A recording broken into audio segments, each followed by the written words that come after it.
নমস্কাৰ, মই বিজয়। স্বাগতম জনাইছোঁ আপোনালোকক মোৰ ইউটিউব চেনেল বিজয় গাৰ্ডেনলৈ। মই যেতিয়া নেকি মাটিত ড্ৰাগন ফ্ৰুট গছ লগাম বুলি ভাবিছোঁ, তেতিয়া মই প্ৰথমত চিলেকশ্যন কৰিছিলোঁ যে মোৰ তাত কি আছে বা কি বস্তুত লগালে মোৰ কাৰণে কম খৰচাত মই লগাব পাৰিম। তেতিয়া মই মোৰ তাত দেখিছোঁ যে দুটা বাইকৰ টায়াৰ আছিলে আৰু কাঠ আছিলে, তো মই ভিয়েটনাম ষ্টাইলত লগাই দিছিলোঁ। আৰু বিশেষকৈ যেতিয়া মই লগাইছোঁ দুটা একেলগত মই ভিয়েটনাম ষ্টাইলৰ পিলাৰ তৈৰি কৰিছিলোঁ। এটা পিলাৰত কিন্তু 4টাকৈ পুলি লাগে, এনেকুৱা দুটা মই পিলাৰ তৈৰি কৰিছোঁ।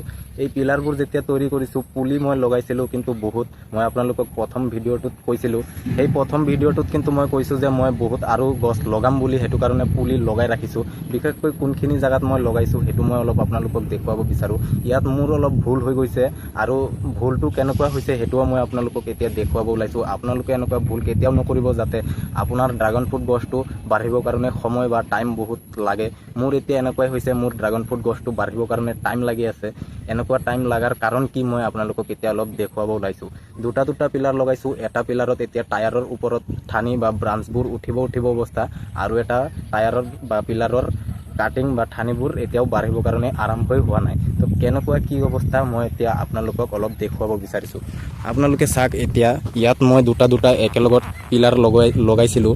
পিলাৰবোৰ যেতিয়া মই ইয়াত লগোৱাৰ সময়ত মই আপোনালোকক কিন্তু দেখুৱাব পৰা নাই, সেইটো মাফ কৰিব। মই অকলে বিশেষকৈ চব কামবোৰ কৰি থাকোঁ, তো দেখুৱাব নোৱাৰিলোঁ। আজি মই আপোনালোকক দেখুৱাইছোঁ মই ইয়াত কি ভুল কৰিছোঁ বা কি হৈছে বাঢ়িবৰ কাৰণে বহুত সময় লাগি আছে। ইয়াত চাবই পাইছে, যোন গছকেইটা মই লগাই ৰাখিছোঁ, বিশেষকৈ ইয়াত মই লুপ কৰিছিলোঁ। লুপ কৰাৰ কাৰণে এতিয়া গণ্ডগোল হৈ গৈছে। লুপটো কেনেকুৱা হৈছে সেইটোও মই অলপ জনাওঁ। বহুতে কয় নহয় লুপ কৰিব নালাগে বুলি, লুপ কৰিলে পিছত যায় বেয়া হয়। এই কথাটো মোৰ এই ড্ৰাগন ফ্ৰুট গছটোৰ ওপৰত মিলি গৈছে। কথাটো কেনেকুৱাকৈ মিলিছে মই অলপ আপোনালোকক জনাওঁ। বিশেষকৈ আপোনালোকে চাব পাইছে, মই ইয়াত এটা মাদাৰ কাটিং বা ঠানি লগাইছোঁ। এইটোৱে গছৰ পুলিটো। এই গছৰ পুলিটো লগোৱাৰ পিছত কিন্তু ইয়াৰ পৰা বহুত কিন্তু ব্ৰাঞ্চ ওলাই আহে, 4টা-5টা বহুত ওলাই আহে। বিশেষকৈ এই দুটা ব্ৰাঞ্চ বা ঠানি কিন্তু বহুত শক্তিশালী আছিলে। এই দুটা ঠানিক মই ৰাখি থৈ দিছোঁ, ভাবিছোঁ যে এই দুটা ৰাখিলে ওপৰত উঠি যাব বা গ্ৰথটো চলি থাকিব, একো প্ৰব্লেম নহয়। এতিয়া অলপ ডাঙৰ হোৱাৰ পিছতেই কিন্তু ইহঁতৰ গ্ৰথবোৰ বন্ধ হৈ গৈছে। চাবই পাইছে, ইয়াৰ কিন্তু এতিয়া অলপো গ্ৰথ নাই। এইফালে যোন ব্ৰাঞ্চটো আছে এইটোৰো কিন্তু অলপো গ্ৰথ নাই। তো এনেকুৱা অৱস্থা হোৱাৰ কাৰণটো সেইটো মই লুপ কৰিছিলোঁ যে দুটা ঠানি বা ব্ৰাঞ্চক ওপৰৰ টায়াৰৰ ওচৰত উঠাই লৈ আহিম, কিন্তু এনেকুৱা হোৱা নাই। যেতিয়া নেকি এনাৰ্জিবোৰ এই কাটিংটোত দিব লগা হৈছে, তেতিয়া কিন্তু ইহঁতে বাঢ়া বন্ধ হৈ গ'ল। এইফালেও চাবই পাইছে, গোটেইবোৰ কিন্তু বন্ধ হৈ গৈছে গ্ৰথ। ইয়াৰ এতিয়া অলপ গ্ৰথটো চলি আছে, চলাৰ কাৰণটোও মই অলপ আপোনালোকক জনাব বিচাৰোঁ। ইয়াৰ যেতিয়া ঠানিটো আছিলে সেইটোক মই কাটিং কৰি দিয়াৰ পিছত ইয়াৰ পৰা এতিয়া লাহেকৈ আকৌ গ্ৰথ বা বাঢ়িবৰ কাৰণে আৰম্ভ হৈছে। তো এনেকুৱা ভুল আপোনালোকে নকৰিব। বিশেষকৈ এনেকুৱা ভুল যদি আপোনালোকে কৰে, তেতিয়াহ'লে আপোনালোকৰ গছটোও মোৰ নিচিনা বাঢ়িবৰ কাৰণে বহুত সময় লাগিব। এটা কাটিঙৰ পৰা এটাই ঠানি বা কাটিং ওপৰৰ ফালে টায়াৰৰ ওচৰত উঠাই লৈ আহিবৰ কাৰণে চেষ্টা কৰিব। মই ইয়াত চাবই পাইছে, গোটেইবোৰত দুটাকৈ ঠানি থৈ দিছিলোঁ। সেইটো কাৰণে মোৰ ইয়াত এনেকুৱা বাঢ়াটো বন্ধ হৈ গৈ ইহঁতে পূৰা ষ্টপ হৈ গৈছে বা বহি আছে। চাবই পাইছে, এতিয়া যিমানে ইয়াক কিন্তু সাৰ পানী দি থাকে, বহুত দিন লাগিব। 1 মাহমান পিছতহে ইয়াৰ পৰা আকৌ বাঢ়িবৰ কাৰণে আৰম্ভ কৰিব। এইফালে যোনটো চাব পাইছে, ইয়াৰ দুটা ঠানি আছিলে, এটা ঠানি ইয়ালৈকে আহিছে, অহাৰ পিছত বন্ধ হৈ গ'ল। এতিয়া আকৌ বাঢ়িবৰ কাৰণে আৰম্ভ হৈছে এইটো। আৰু সেইফালে যোনটো আছে এই দুটাক কিন্তু মই একেলগে কিন্তু এটা ঠানি ইয়াৰ পৰা কাটি দিছোঁ এটা, আৰু এইফালৰ পৰাও এটা ঠানি কাটি দিছোঁ। পিছত ইও বাঢ়িব আৰম্ভ হৈছে আৰু ইও বাঢ়িবৰ কাৰণে আৰম্ভ হৈছে। তো এতিয়া মই আপোনালোকক জনাব ওলাইছোঁ যে ইয়াৰ পৰা এটা ৰাখিম আৰু এটা কাটি পেলাই দিম। এই চাইডে যোনটো আছে ইয়াৰ পৰাও এটা ৰাখিম আৰু এটা কাটি পেলুৱাই দিম। সেইফালে মই যোনটো লগাইছোঁ সেইটোকো অলপ আপোনালোকক দেখুৱাই দিব ওলাইছোঁ, ইয়াৰ কি অৱস্থা হৈ আছে। ইয়াৰ অৱস্থাটো চাবই পাইছে, মই এটা ঠানি বা এটা ব্ৰাঞ্চ ৰাখিছোঁ। ইহঁতৰ গ্ৰথটো পূৰা ধুনীয়াকৈ চলি আছে। এই তলৰ পৰা আপোনালোকে চাওক, এই কাটিংটোক মই লগাইছিলোঁ, ইয়াৰ পৰা পূৰা উঠি আহিছে। ইয়াৰ পৰা একদম এতিয়ালৈকে চাওক, গ্ৰথটো পূৰা চলি আছে। কিন্তু এতিয়াও বন্ধ হোৱা নাই। ইয়াৰ গ্ৰথটোৱে আপোনালোকে চাওক, আৰু মই আপোনালোকক সেইটোকো অলপ দেখুৱাই দিওঁ। ইয়াৰ গ্ৰথটো অলপ চাওক কেনেকুৱা। আপোনালোকে দেখিলেই গম পাই যাব যে কোনটোৰ গ্ৰথ বন্ধ হৈ গৈছে বা বাঢ়িব টাইম লাগি আছে বা বহি গ'ল কোনটো। এইটো আপোনালোকে চালেই গম পাই যাব। ইয়াৰ গ্ৰথটো কিন্তু বন্ধ হৈ গ'ল, আৰু ইয়াৰ কিন্তু গ্ৰথটো এতিয়াও চলি আছে। আপুনি এতিয়া ভালকৈ চাওক, তেতিয়াহ'লে গম পাই যাব।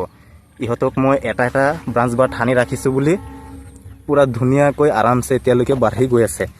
ইয়ে কিন্তু চবতকৈ পিছত গ্ৰথ ষ্টাৰ্ট কৰিছিল। এতিয়াও ই আৰামত বাঢ়ি গৈ আছে। এটাই ৰাখিছোঁ যাতে আৰামত ই ওপৰৰ ফালে বাঢ়ি যাব পাৰে। ইয়াৰ ওপৰত মই আৰু এটা ভিডিঅ' আপোনালোকক বনাই পেলাই দিছিলোঁ। সেই ভিডিঅ'টোত মই জনাইছিলোঁ যে কোনটোক ৰাখিব বা কোনটোক কাটি পেলাই দিব।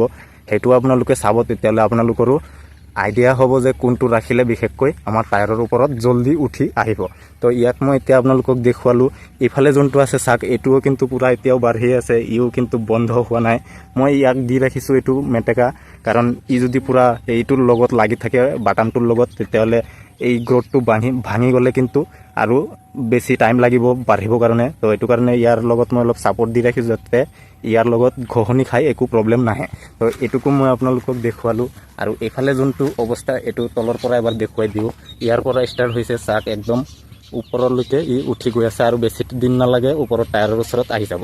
তো ইয়াৰ কি অৱস্থা আপোনালোকে এইটোকো চাক। ইয়াৰ তলত লগাইছোঁ, ইয়াৰ পৰা পূৰা ওপৰলৈকে এটাই ৰাখিছোঁ কাৰণে পূৰা ওপৰলৈকে উঠি গৈ আছে। এতিয়া ই কিন্তু টায়াৰৰ ওচৰত পালেই আহি।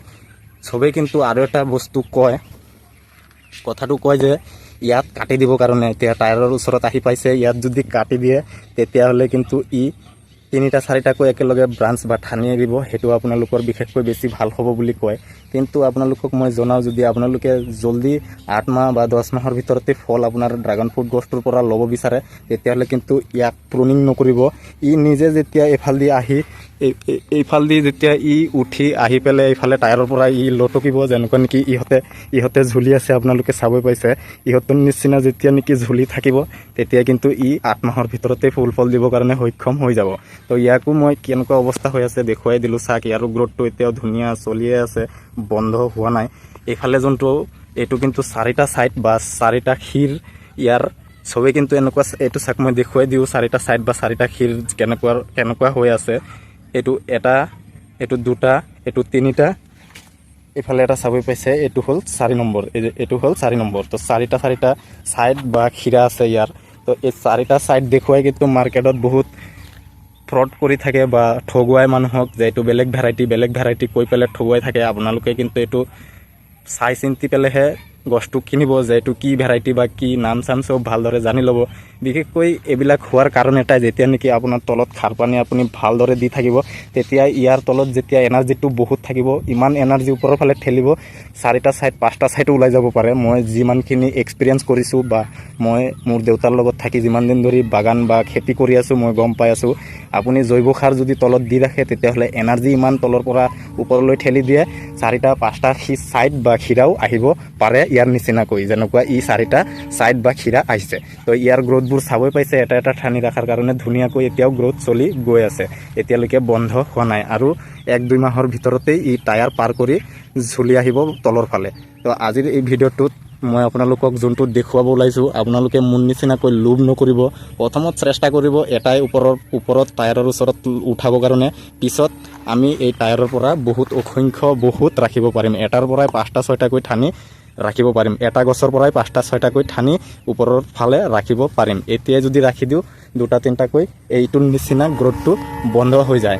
তো আপোনালোকে মোৰ নিচিনা এনেকুৱা ভুল নকৰিব, যাতে আপোনাৰ গছটো জল্দি বাঢ়ে। সেইটো কাৰণে আপুনি যোন ঠানিটো বেছি শক্তিশালী বা মজবুত হ'ব, সেইটোৱে আপুনি ৰাখিব, আৰু বাকীবোৰ কাটি পেলাই দিব। এতিয়া মই আপোনালোকক দেখুৱাই আছোঁ এইটো কাটি পেলাই। বিশেষকৈ এই ঠানিটো বেছি ডাঙৰ বা মোটা চাইজৰ আছে, তো এইটোক ৰাখি মই এইটো কাটি পেলাই দিম। এইটো চাওক, ইয়াৰ পৰা মই এতিয়া ইয়াক কাটি আছোঁ, আপোনালোকেও কাটি পেলাই দিব। এক হাতেৰে কাটি আছোঁ বুলি অলপ অসুবিধা হৈ আছে।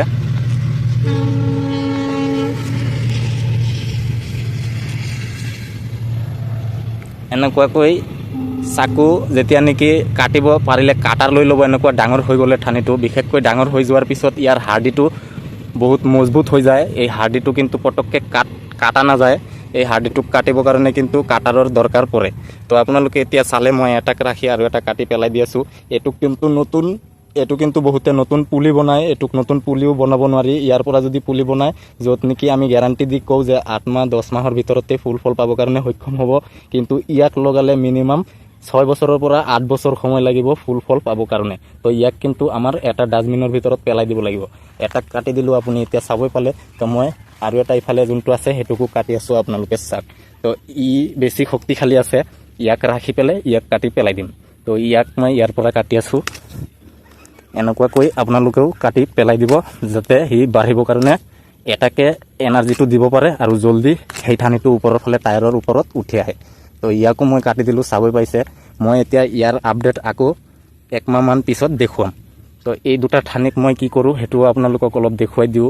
এইবোৰ কিন্তু বাগানত এইফালে সেইফালে দলিয়াই পেলাই নিদিব। ইয়াৰ যোনবোৰ কাইটা আছে, এই কাইটাবোৰ যেতিয়া নেকি ভৰিত সোমাই যায়, চেপ্টিক বেমাৰ হৈ যায়। মই সেইটো কাৰণে ইয়াক কি কৰোঁ আপোনালোকক দেখুৱাই দি আছোঁ। বিশেষকৈ আপোনালোকে যদি ড্ৰাগন ফ্ৰুট গছ লগায় তো ডাষ্টবিন এটা আপোনাৰ বাগানত ৰাখিবই ৰাখিব। তো মই কেনেকুৱা ডাষ্টবিনত পেলাওঁ আপোনালোকে এইটো চাই লওক। এই চাক মোৰ ডাষ্টবিন, ইয়াৰ ভিতৰত কিন্তু এনেকুৱা অসংখ্য এনেকুৱা গ্ৰোথ নোহোৱা কাটিং কৰা কিন্তু অসংখ্য ব্ৰাঞ্চ আছে। এইবিলাকতে ইয়াতে মই আনি পেলাই ৰাখোঁ, যাতে ভৰিত কেতিয়াও নোসোমায়। তো এইবোৰক মই এতিয়া ইয়াৰ ভিতৰতেই পেলাম।